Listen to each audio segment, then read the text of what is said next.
raha tianao avancé kokoa sy tsara kokoa ny teny anglisy ampiasainao dia ity indray ampiasainao manomboka androany. Hatramin'izay ianao dia zatra miteny hoe I want rehefa ohatra ka milaza hoe te na hoe mila an'izao aho. Ohatra, I want to speak with you. Te hiresaka aminao aho. Na I want a new phone. Mila telefona vaovao za. Dia manomboka androany andao ovaintsika hoe would like indray ny want.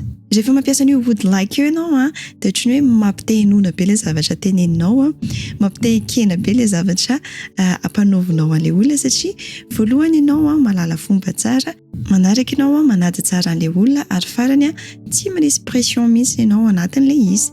Andao rovaintsika hoe I would like to speak with you. Izy midika hoe maniry raha mba afaka miresaka aminao. Ataontsika hoe anaty fivarotana anankiray ianao dia anontanian'ilay olona hoe inona no azo atao anao dia raha miteny ianao hoe I want a new phone dia io ihany. Fa raha ohatra ka hoe I'd like a new phone please dia mahatonga an'ilay olona dia andray anao avy hatrany ilay izy satria malala fomba kokoa izay. Ny would like dia midika hoe j'aimerais amin'ny teny frantsay.